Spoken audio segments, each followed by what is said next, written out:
has been troubling me. And it's troubling me because, we are in a very dangerous and divided world. Who is it to? I'm going to ask a question of Mr. Poilievre.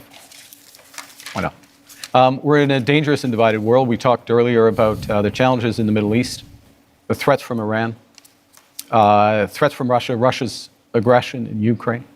We have the threats from China, which I raised.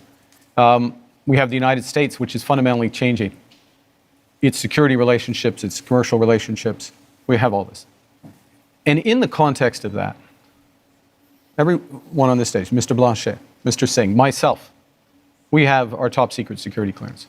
We have our top secret security clearance. I got mine within 3 weeks. It wasn't hard, but I felt it was important that I had it so I could be in a position to be informed. 950 days, if my numbers are right, since you've had the opportunity to get your top secret security clearance, and you've refused. Well, first of all, why? I have got my security clearance when I was a minister. I got top secret clearance at the time, so there's no problem getting that.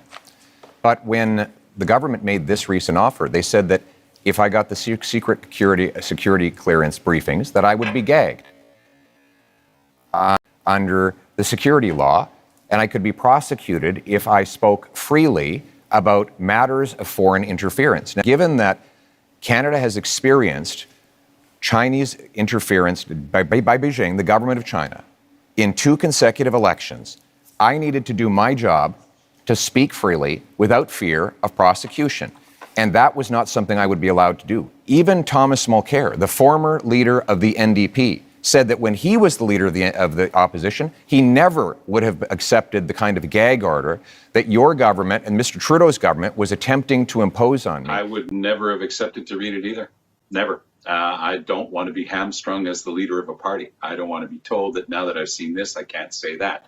I agreed completely with the call by Pierre Poilievre. Good that I'd made that decision, because it has allowed me to speak freely about things like the case where one of your candidates, sir, actually said that he wanted to send a political opponent to China under a bounty threatening his life or imprisonment, and you refused to get rid of him.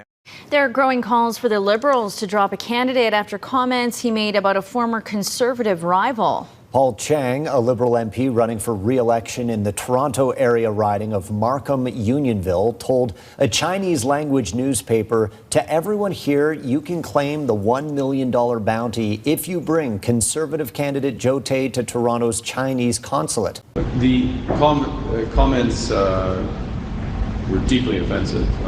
Terrible. This is a terrible lapse of judgment by Mr. Chang. He has made those apologies. He's made them directly to the individual concerned. He's made them directly to me.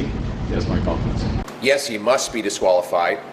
I find it incredible that Mark Carney would allow someone to run for his party that called for a Canadian citizen to be handed over to a foreign government on a bounty, a foreign government that would almost certainly execute that Canadian citizen. If Mark Carney would allow his Liberal MP to make a comment like this, when would he ever protect Canada or Canadians against foreign hostility? It might have something to do with the fact that you went to China not long ago to get a $250 million loan for your company. But the reality is you refused to stand up for a Canadian who was being threatened by a foreign government. And I was able to speak freely on that matter because I refused the gag order that the Liberal government attempted to impose on me. The law at issue is called the National Security and Intelligence Committee of Parliamentarians Act, the NSICOP Act. The NSICOP Act creates a committee of parliamentarians who are given the authority to access classified information on matters of national security. But it comes with a catch-22. As a result of this law, if Mr. Poilievre gets security clearance and is briefed on classified matters of national security, which is determined at the discretion of the Prime Minister and Cabinet, then Poilievre can't talk about it, not even in Parliament. And if he does, he can be subject to criminal penalties with a sentence of up to 14 years in prison. The NSICOP Act is a political trap, and even more, the law is likely unconstitutional. It was challenged and struck down, then the law was upheld on appeal, and the issue is now headed to the Supreme Court. We at the CCF have applied for leave to intervene in the case. I can't wait to tell you all about it. Response was, well, what about Pierre? why doesn't Pierre get his security clearance? That was your answers to Canadians. Instead of being Well, it's an issue. truthful, no, just a minute, sir. Instead of just being honest with Canadians and saying, but how about the names? How about the names? Before an election is called, hear these names so that maybe we look at these candidates that are running, like a Paul Chang, for example, and his replacement. Your whole narrative was Pierre Poilievre. Instead of just releasing the names that were on that order from Hogue, Justice Minister Hogue, why not release them? Why not? Who's in government? The Prime Minister at the time, Justin Trudeau, could easily have said, hey, I'm the Prime Minister. I've read these documents.